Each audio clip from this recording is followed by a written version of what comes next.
TDP కాదు, జనసేన. చెప్పండి sir, ఏపీలో ఎలక్షన్స్ ఉన్నాయి, ఎవరు వస్తారనుకున్నాం? ఏపీలో ఎలక్షన్స్ కూటమి వస్తుంది అనుకో. కూటమి అంటే ఎవరు సీఎం అవుతారంట? చంద్రబాబు నాయుడు అవుతాడు అనుకుంటా. పవన్ కళ్యాణ్ గారు భీమవరంలో పిఠాపురంలో గెలుస్తారా? ఖచ్చితంగా 1,00,000 మెజార్టీ వస్తుంది. వర్మ గారు సపోర్ట్ వల్లే గెలుస్తారు పవన్ కళ్యాణ్ అనేసి అంటున్నారు. సపోర్ట్ ఉంటుంది, పవన్ కళ్యాణ్ అభిమానం ఉంటుంది.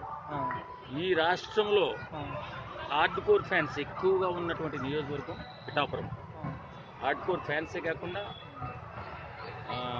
యూనిటీ పరంగా కూడా ఎక్కువ మంది ఉన్నది పిఠాపురం. స్టేట్ లో ఓన్లీ పిఠాపురంలోనే ఫ్యాన్స్ ఉన్నారు పవన్ కళ్యాణ్ కంటేనా? ఎక్కువ అంటున్నారు.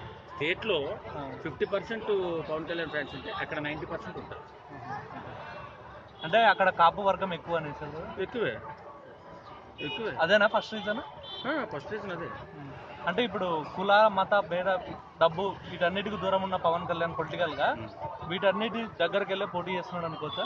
అనుకోవద్దు. ఎందుకంటే కులం ఎక్కడుంటే పవన్ కళ్యాణ్ కులం లేదు, మాకుంది కులం. పవన్ కళ్యాణ్ కులం లేదు, ఓటర్ కుంది కులం. అంటే పవన్ కళ్యాణ్ అక్కడ వెళ్ళడానికి ఫస్ట్ రీజన్ ఏంటి అసలు? ఫస్ట్ రీజన్ అభిమానమే. అభిమానులు ఎక్కువ. ఇప్పుడు ఏ నియోజకవర్గంలో లేనంత మంది అభిమానులు పిఠాపురం నియోజకవర్గంలో. భీమవరంలో కూడా ఫ్యాన్స్ లేరా? ఉన్నారండి. అక్కడ 50% ఉంటే 75% ఉన్నారు. క్యాస్ట్ బేస్డ్ అనేసి చాలా మంది అంటున్నారు కదా. క్యాస్ట్ అయితే క్యాస్ట్ బేస్డ్ మీద గెలిచేలాగుంటే ఈ జగన్మోహన్ రెడ్డి ఏం గెలుస్తాడు? ఆ క్యాస్ట్ ఎంతమంది ఉన్నారు వాళ్ళు? ఎక్కడ? ఆంధ్రాలో రెడ్లు ఎంతమంది ఉన్నారు? రెడ్ల గుప్పుడు మంది కూడా లేరు. కనీసం ఎమ్మెల్యే కూడా అవ్వలేడు. అట్లయితే క్యాస్ట్ గురించి ఎవడూ గెలవడండి, ఓన్లీ అభిమానంతో. హిందూ పిఠాపురంలో నిలబడడానికి రీజన్ ఏంటని అడుగుతున్నాను. రీజన్ ఏముంది? ఇదే కదా. ఆయన అభిమానించే వాళ్ళు ఎక్కువ ఉన్నారు, సంవత్సరాల తరబడి కోరుకుంటున్నారు. మా నియోజకవర్గంలో నిలబడండి, మా నియోజకవర్గంలో నిలబడితే మా నియోజకవర్గం అభివృద్ధి ఉంటుంది, తర్వాత మేము చెప్పుకుని తిరుగుతాము.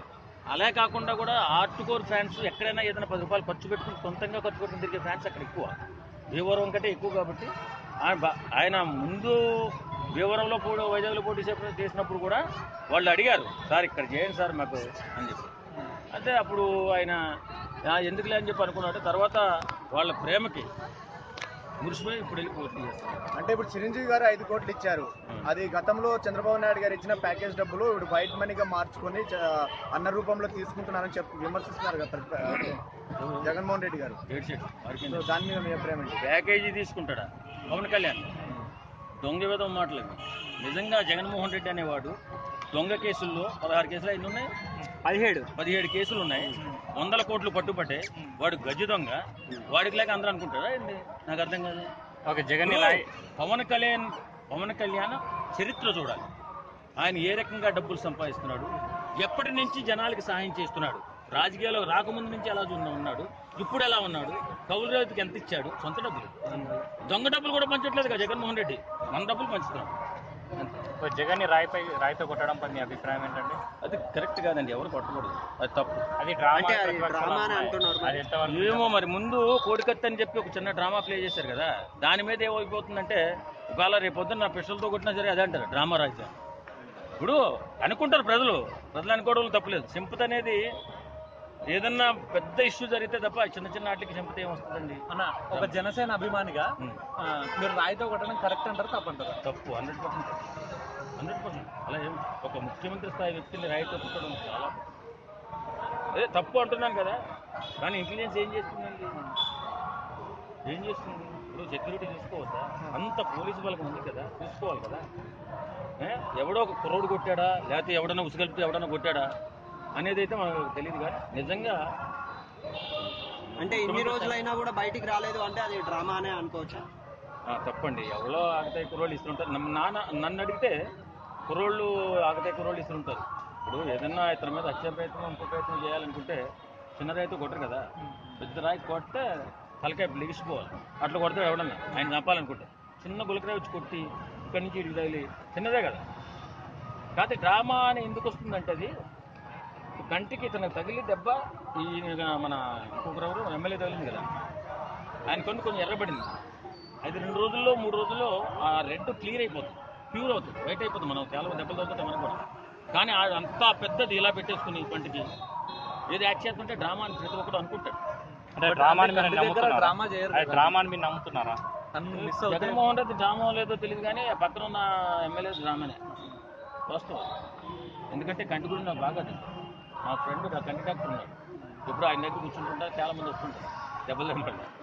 అది అన్న ఇప్పుడు ఒక 2 days ప్రచారం చేయగానే జ్వరం వచ్చింది, మొన్న ప్రెస్ నోట్ ఒకటి రిలీజ్ చేశారు కదా, అది ఎంతవరకు కరెక్ట్ అసలు? ప్లస్ జ్వరం వచ్చిందంటే చింతతో ఓట్లు ఏమైనా పడతాయి? మీరు పూర్తిగా ఆలోచించారు.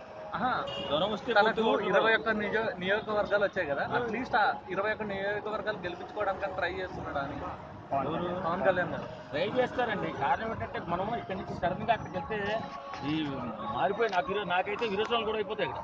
75 ఏళ్ళ చంద్రబాబు నాయుడు గారు ఎండ వాన అనుకునే తిరుగుతున్నారు కదా. ఏమండి అక్కడ అలవాటు అయిపోయాడు ఆయన, ఈయన అలవాటు అవ్వాలి కదా. ఇప్పుడు మనం ఇంకెన్నేళ్ళు పడుతుంది అలవాటు అవ్వడం? అలవాటు అవ్వడానికి కూడా ఇంకెన్నేళ్ళు పట్టదు. కాబట్టి ఈ ఎండాకాలం తిరిగితే సరిపోద్ది, ఓ 10 రోజులు ఎక్కువ ఉంటే సరిపోతుంది. అది ఇప్పటికే 10 years నుంచి పోతూనే ఉన్నాడు కదా. పోతున్నాడు, ఆయన పూర్తిగా దిగలేరు కదా. ఇప్పుడు ఇంపార్టెంట్ ఏదన్నా అడగండి అబ్బా, ఈ చిన్న చిన్న చిల్లర ఎందుకు. Next CM Chandrababu Naidu confirm. అంటే 3 పెళ్లిళ్ళ గురించి వివాదం చేస్తున్నారు కదా, దాని మీద 3 పెళ్లిళ్ళ వల్ల రాష్ట్రానికి ఏం నష్టం జరిగింది చెప్పండి. అంటే 3 పెళ్లిళ్ళు చేసుకున్నాడు, వాళ్ళని వదిలిపెట్టేశాడు కదా, రాష్ట్రాన్ని రాష్ట్రాన్ని కూడా ఏం చేస్తాడు? ఈ జగన్మోహన్ రెడ్డి తల్లిని చెల్లిని వదిలిపెట్టేశాడు కదా, ఈడేం రాష్ట్రాన్ని చూస్తాడు? ఇప్పుడు పర్సనల్స్కి వెళ్ళకూడదు, పర్సనల్కి వెళ్తే చాలా సీరియస్గా ఉంటుంది. జగన్మోహన్ రెడ్డి అనేవాడు తల్లిని చెల్లిని వదిలేసి ఎక్కడ చంపేస్తాడని ఫరారైపోయారు తల్లి అయితే ఇతర దేశాలకి. అంటే జగన్మోహన్ రెడ్డి గారు పవన్ కళ్యాణ్ గారు 4 పెళ్లిళ్ళు చేసుకున్నాడు అని చెప్పేసి చెప్తే, పవన్ కళ్యాణ్ వచ్చేసేసి 4వ పెళ్ళాం వచ్చేసి జగన్ అని చెప్పేసి. మరి ఆయనే కదా పరదాల్లో తిరుగుతున్నాడు కదా, మరి పెళ్ళం ఆయనే ఉంటుంది. అది నిజమేనంటారా? ఏమో త్వరలో తెలుస్తుంది. ఓడిపోతే ఖచ్చితంగా పవన్ కళ్యాణ్ వెళ్ళి జగన్మోహన్ రెడ్డిని పెళ్లి చేసుకుంటాడు నాకు తెలుసు. 4వ పెళ్లి. ఓకే, అంటే ఒక రాష్ట్రాన్ని బాగు చేయండి రా బాబు అంటే పెళ్లిళ్ళ గురించి చెల్లెళ్ళ గురించి ఎందుక? చెల్లెళ్ళ గురించి చెల్లెళ్ళ గురించి ఎందుకు? వీడు పెళ్లి చేసుకుంటే ఆ చెల్లి ఎట్టిపోతే ఏంటి? ఓకే, కరెక్ట్ కాదు కదా. నువ్వేం చేస్తున్నావు, ఏం చేయబోతావు అనేది చెప్పు, అంతేగాని ఏ సోది మాటలు చెప్తే చిరాకబ్బది. ఇవన్నీ రాజకీయ కరెక్ట్ కాదు. 1 word లో చెప్పాలంటే ఎవరు సీఎం అవుతారు? సీఎం చంద్రబాబు నాయుడు గారు అయితేనే బాగుంటుందని మా ఉద్దేశం. ఓకే, ఒకవేళ చంద్రబాబు గారు సీఎం అవుతే పవన్ కళ్యాణ్ గారికి ఏమి ఇస్తారంటారు? హోంమంత్రి. Home guard. Okay, thank you.